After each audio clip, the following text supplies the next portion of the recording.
طبعا باللي كبران سدرابيت ناي زيتوب شانل ناي ساعت زي حاطر تسبر حبريتات حيزلكم قريبا لكم بركت زبلو سبر حبريتات ابيتي بقطعان خلو قديمنا باخذكم ملختو يدما نوتيفيكيشن من تخبصحكم نزيتوب شانل سبسكرايب مقوار نايدول ملكت نتوقع يترسعوا نابتسبر حبريتا خنحلف كلنا بقدام نتنا باخم زبصحنا امريكا بريزيدنت دونالد ترامب نيران نوح اوان سعرنا يا انا من ممارص يبلان بمال بترغغام خزاربو صنح كون تخونو لوم ليتي ابزاو مغلص غنا ايران كم فينجولا قليل ايخونتن برتو حيل الوا بمال امينوم نمجمرتا غزي نا ايران حيالنت كزاربو تسمع عملو كمو نا ايران لعلوي منفسو مرحي اياتو لعلي كامني بخالي خرخبوهم مساتهم كزاربو خم زدلي نعاتهم ون كبري كم زهون حويسكا مغلاصومن زي تتصبنا يفصام خوينا لا بزرزر كسمعكم يا بخالي وغن دماني امريكا بيت مخري كونغرس اب لعلي ايران ترامب وغن اي مكياد سلطانهم بمقداب سعو خبيد حرقان وشتي كم زاتو ترامب خايحو تزاريو ملو بزرزر تسمعكم غداي كوني بتحد وغن دماني ايران حيلتاتو المغلص هو ملو بفلين ايران اسلامو سوراو سراويت وي IRGC زبحال سراويت اوزوصو مغلص ان اسرائيل امريكان بصنع اتنقل بزرزر اتسمعو يزخون اتمغلصي بتحد شنخ اياتو لكامني ون بتمثال مغلص زهابو خون خلو ا مغلص يوم صلاتنا زدليو خنو مينا باسن تدليو وغ خساب افنچوم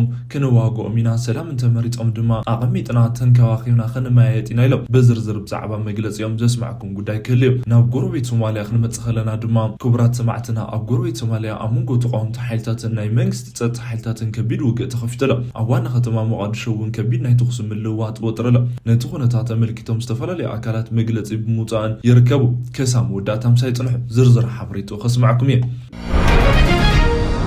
بمجمرتاني امريكا بريزيدنت دونالد ترامب نمجمرتا غزينا ايران غداي بتعمي اتقام نستحللخن كم زخون لهم امينو نا يونايتد ستيتس بريزيدنت دونالد ترامب لومليتي نمعخنات زينا ابزهو مغلصنا ايران نيوكلير معدن موطان مس ايران مزتاي بعلو بتعم فتان ان ايران مقطار بعلو اتقام نجر كم زخون غليتو نتخونتات بغربا امريكا افينجولا كابز كايدتو وتدرو زمته مسوفتيمكا من نتصار كم زي كال ايران حيال مخانان كم فينجولا كم زي خونتن افليتملو بريزيدنت ترامب وايت هاوس نغازيطنياتات ابزهو سفيح مبرهي كم زردو بفلاي بزحلف ورحي طري اي فينجولا مرحي نيكولاس مادرو اب تحت قطر نمتاو استجبره ني امريكا زمته بوحدو دقائق ازتود قليل عمام كم زنبره ازخيره ابيران زبلصق يوراني نموت اغنا بزحت سمونات عبيتي ناي تكنولوجي قصاقصاتو ني حتى تمسيران مزتاي موغان بعل عبي عقمي زحت تيلو انا خم قدامي منستر جامي كارتر كخون ايدلن زولو بريزيدنت ترامب ناي كارتر ممحدار ابيران ناي اسرات كلولات ابل علزو سدو بسعرات استزازمه سوقمت بمزخار اتجيغا خيد دغم كبيد تنقاقاتات زملو اكايدا مس ايران يخيد كم زلخيو زرغاغطلكم نجر انت هالي ايران دخمت ايكونتين ايران فينجولا ايكونتين لو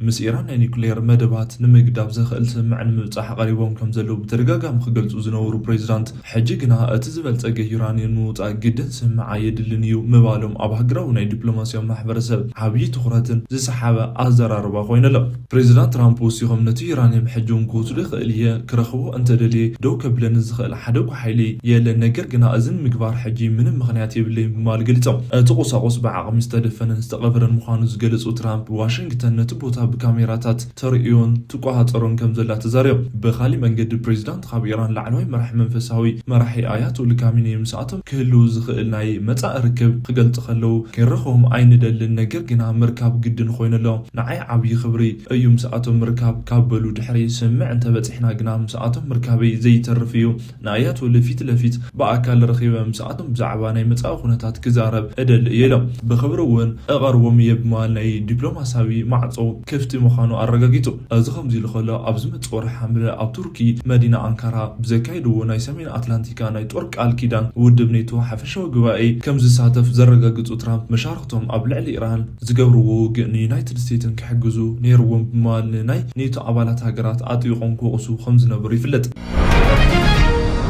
ازني وصاب بوليتيكا وطري ابني امريكا وشت قطبا كبيت تقطي ان حدا رقم زركب مع خنات زينا زحبر خون خلو ناي ديموكراتيك بارتي ناي كونغرس ابال زخونو ريتشارد نيل او امريكان اسرائيل انتمرت ابل على ايران زتخفت وقسعي واستفتر زسن بنا واغا نهرتن بملعل ناي ترامب من محدار بطنع نقيفهم اب توكلت مخربيت ناي اتوتن وصااتاتن كوميتي سماعي فرد بيت زترخبو اتوق او نوس وقف امريكا سدرا بيت ناي توسخي $750 امريكا وصاي እናስዕበ ምዃኑ ጸብጽዮ ኣብ ብዙሓት ቦታታት ናይ ሓደ ጋሎ ነዳዲ ዋጋ ብ50 ሚእታዊ ካብ ዝቐድም ዝነበሮ ንላዕሊ ወሲኹ ብምባል ዝገለጹ ዝኾኑ ከለዉ እዚ ዝሰንብድ መጠን ዘለዎ ወሰኺ ዝብሉ ናይ ኮንግረስ ኣባል እቲ ምምሕዳር ህዝቢ ዝበጽሖ ዘሎ ናይ ናብራ ስቃይ ምእንቲ ሃገር ፍቕሪ ተባሂሉ መስዋዕትነት ክኽፈል ኣለዎ ብዝብል ስምዕ ንምእማንን እናተፈተነ እዩ ክብሉ ወቒሶም ኣብ ኣሜሪካ ወሳኒ ዝኾነ ናይ ፍርቂ ዘመን መረፃ እናቐረበ ብዘሎ ኣብዚ እዋን እዚ ናይ ነዳዲ ዋጋ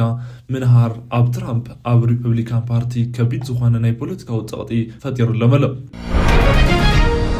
ናብ ኢራን ጉዳይ ክንሰግር ከለና ድማ ናይ እስላማዊ ሪፐብሊክ መራሒ ዝኾኑ ኣያቶሊ ሰይድ ዓሊ ካሚኔ ናይ ኢራን ጸላእቲ ናይታ ሃገር ዕጡቓትን ሓይልታትን ፊት ነፊት ክገጥሙ ዓቕሚ ምሰኣኑ ውርደት ዝመልኦ ስዕረትን ካብ ገጥሞም ድሕሪ ሕጂ ናብ ድሕሪት ብምንስሓብ ሃይብሪድ ዝኾነ ውግእ ወይ ሕውስዋስ ውግእ ንምኽፋትን ከም ዝተሰጋገሩ ተዛርዮም ኣያቶላ ዓሊ ካሚኔ እዚ ዝተዛረቡ ናይ ኢራን እስላማዊ ሪፐብሊክ መስራቲ ዝኾኑ ኢማም ኮሜይኒ ኣብዚ ዓለም ብሞት ዝተፈለዩ ን37 ዓመታት መዘኻኸሪ በዓል ምኽንያት ብምግባር ኣብ ዝሃቦ መግለጺ ናይ ፕረስ ቲቪ ዜና መርበብ ከም ዝበሎ እንተኮይኑ ብሚልዮናት ዝቁጸሩ ዝተፈላለዩ ናይ ሕብረተሰብ ክፍልታት ኣብ ዝተፈላለዩ ሃገራትን ዝመጹ ናይ ኮሜይኒ ኣድነቕትን ኣብ ደቡብ ቴሄራንን ዝርከቡ ናይ ኢማም ኮሜይኒ መካነ መቃብርን ተረኺቦም ናይ 1979 ሰውራዊ መራሒ ብምዝኻር ንሰውራዊ ዕላምኦም ዘለዎም ጽኑዕ መርገጺ ብምሕዳስን ነቲ ስነ ስርዓት ኣኽቢሮም ኣያቶላ ዓሊ ካሚኔ ኣብዚ መልእኽቶም ፈጺምካ ንምብርካኽ ዝበሃል ነገር የለን ጸላኢ ዝደልዮ ክንህቦ ኢና ውግእ እንተደልዩ ክሳብ መወዳእታ ክንዋጋ ኢና ክዛረብ እንተደልዩ ድማ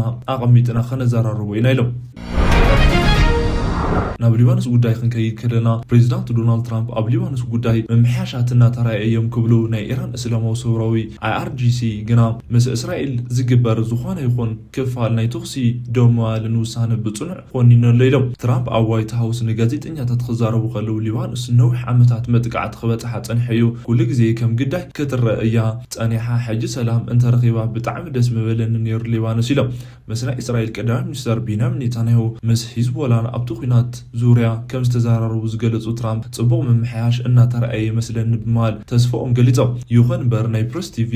ሪፖርተር ከም ዘርእዮ ናይ ኢራን እስላማዊ ሰውራዊ ሰራዊት IRGC ብዘውፅኦ ድልዱል መግለጺ ከም ዝበሎ እስራኤል ኣብ ልዕሊ ሊባኖስ እትገብሮ መጥቃዕቲ ብህፁፅ ክተቋርጾ ሓይቶ ኩሎም ግንባራት ዘየጠቓለለ ዝኾነ ይኹን ናይ ተኽሲ ደው ምባል ምውዳቕ ከም ዝገብሮ ኣፍሊጡ ኣሎ ኣብ ሊባኖስ ዝኾነ ሰላም ከይተፈጠረ ፈጺምካ ዘተ ዝበሃል ነገር ኣሜሪካ እውን ይኹን እስራኤል ከይሓስቡ ኢላ ኣላ ኢራን ኣብ መግለጺኡ ወሲኹ እስራኤል ኣብ ደቡብ ሊባኖስ ኣብ ቤይሩት እትገብሮ መጥቃዕቲ ብምኹናን ጸላእ ብህፁፅ መጥቃዕቲ ኣቋሪጡ ካብ ዝሓዝዎ ናይ ሊባኖስ ግዛኣታት ብምሉእ ለይቑ ናብ ኣህግራዊ ደው ክሕብሕብን ናይ ሊባኖስ ናይ ግዛኣት ሓድነት ከኽብርን ኣለዎ ኢሎም IRGC ኣብ መግለጺኡ ናይ እስራኤል መንግስቲ ኣዝዩ ዝኾነንን ክኸውን ከሎ ዩናይትድ ስቴትስ ስለ እስራኤል መንግስቲ እትህቦ መተሓሳሰቢ መወዳእታ ዘይብሉ ወታደራዊ ደገፍን ዲፕሎማስያዊ ደገፍን ብፍላይ ኣብ ሕቡራት መንግስታት ውድብን ናይ ጸጥታ ቤት ምኽሪ እትህቦ ክለላ ፈጺሙ ዝነቅፍ እዩ ኢሉ ኣሎ ብተወሳኺ እውን ኣብ መግለጺኡ በኣሜሪካ ኣደራደርትን ኣብ መንጎ እስራኤልን ብምዕራባውያን ዝድገፉ ናይ ሊባኖስ መንግስትን ዝተበጽሐ ሂዝቦላ እውን ኣብ ደቡብ ሊታኒ ዞባ ክወፅእ ዘገድድ ናይ ሰላም ዘተ ዝተሓተተ ስምዕ ብምባል ውድቂ ገይርዎ ኣሎ ናይዛ ቀዳማይ ናይ ተኽሲ ደው ምባል ቅድሚ ኩነታት ሊባኖስ ሓዊስካ ኣብ ኩሎም ናይታ ዞባ ግንባራትን ውግእ ሙሉእ ብምሉእ ከቋርጽ ምግባር ይኽብሉ IRGC መግለጺ ብድጋሚ ኣረጋጊጹ ኣሎ ነዚ ተተሓሒዙ ኣብ ሰሙን መጀመርታ ኢራን ንእስራኤል ቀጥታ ናይ መጠንቀቕታ ግዜ ገደብ ሂባ ከም ዝነበረት ተገሊጹ እዩ እቲ መጠንቀቕታ እውን እስራኤል ኣብ ቤይሩት ድሄ ብዝተባሃለ ሰፈር ኣቂዳቶ ዝነበረት ናይ ተሽከርከርቲ ንተወግኦ ቦምቢ መጥቃዕቲ እትፍጽሞ እንተኮይና ኢራን ኣብ ዋሽንግተን ምስ ዘለዉ ናይ ተኽሲ ደው ምባል ምፍራስን በቐጥታ ናብ ውግእ ከም እትኣቱ ዘጠንቅቕ ነይሩ እዚ ናይ ኢራን ከቢድ መጠንቀቕታ ፕሬዚዳንት ትራምፕ ንናይ እስራኤል ቀዳማይ ሚኒስትር ኔታንያሁ ናይ ቀጥታ ጠርፍን ዝተሓወሰ ናይ ቴሌፎን ጻውዒት ክገብሩ ነቲ መጥቃዕቲ ደው ከብልዎ ከም ዝገብርዎ ተገሊጹ ኣሎ ትራምፕ ኣብ ትሩዝ ሶሻል ማሕበራዊ ሚድያ ገጾም ናብ ቤይሩት ዝካየድ ምንም ዓይነት ጦርነት ኣይክህሉን እዩ ብምባል ምዝራቦም የርስዓን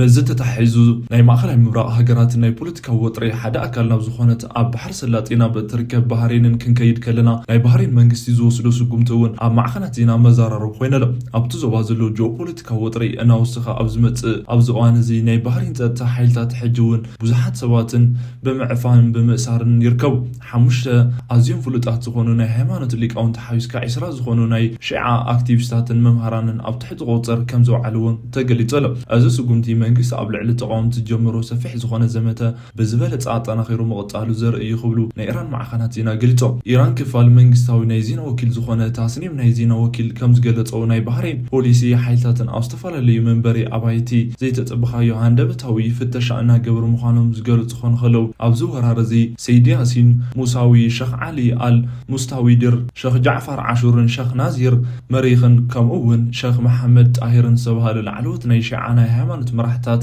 ሊቃውንታትን ብፀጥታ ሓይልታት ተዓፊኖም ተወሲዶም ኣለዉ ኢሎም። ኣሜሪካውያን ንዲሞክራሲያዊ ሰብኣዊ መሰላትን ኣብ ባህሬን ዝተሰየመ ሃገራዊ ናይ ሰብኣዊ መሰላትን ተጠቃቑ ጉጅለ ከም ዝሓበሩ እንተኮይኑ እዚ ናይ ቀረባ ግዜ ናይ ማእሰርቲ ማእኸልን ካብ ወርሒ ጉንበት መጀመርታ ኣትሒዙ ክሳብ ሕጂ ብመንግስቲ ባህሬንን ዝተኣሰሩ ናይ ሺዓ ናይ ሃይማኖት መራሕቲ ፖለቲካዊ ኣክቲቪስታትን ቁፅሪ ናብ 53 ክበብ ኢልዎ ኣሎ ኢሎም። ናይ ባህሬን ናይ ውሽጣዊ ጉዳያትን ሚኒስተር ነዞም እሱራት ዝሃብዎ መልሲ ዘቕረቡ ክሲ እውን ኣዝዩ ከቢድ ዝኾነ ክኸውን ከሎ ሚኒስተር ነዞም እሱራት ምስ ወፃኢ ፀላኢ ሃገራት ብምሕባርን ብምትሕባርን ከምኡ እውን ካብ ኢራን እስላማዊ ሰውራዊ IRGC ምስኡ ናይ ተግባር ኦፕሬሽን ምትእሳርን ብምፍጣር ኣብ ባህሬን መጥቃዕቲ ክበፅሕ ኣቂዶም እዮም ብዝብል እዩ ከስዎም። ይኹን እምበር ናይ ባህሬን መንግስቲ ክሲ ሙሉእ ብሙሉእ ውድቂ ዝገበሩ ናይ ውሽጣዊ ሃገር ናይ ሰብኣዊ መሰላትን ተጠባቕቲ ውድባትን ብወገኖም ናይ ባህሬን ስብስልጣናት ከመቆፃፀር ኣውሮፓውያን ኣብ 2006 ዝወፀ ኣዝዩ ሰፊሕን ዘማዕኸን ናይ ፀረ ሽብርተኛ ሕጊ ብምጥቃም ሰላማዊ ዝኾነ ናይ ሃይማኖት መምሃራንን ናይ መንግስታዊ ተቃውሞ ብምውንጃልን ብምፍራድ ናይ ዜጋታት ናይ ምዝራብ ናፅነትን እናዓፈኑ እዮም ክብል ንባህሬን መንግስቲ ብፅኑዕ ኮኒኑ መግለፂ የውፅእ ኣሎ። ክቡራት ተኸታተልቲ ዝደለናዮ መረፅቲ ጉዳያት ኣብዚ ኣዚምና ኣለና። ላይክ፣ ሼር፣ ኮመንት ምግባርን ቻናልና ዘለኩም ደገፍ ምግላፅ ከም ዘይትርስዑ እናበልና ብካልኦት ተመሳሳሊ ሓበሬታ ክሳብ ንረኽብ ሰላም።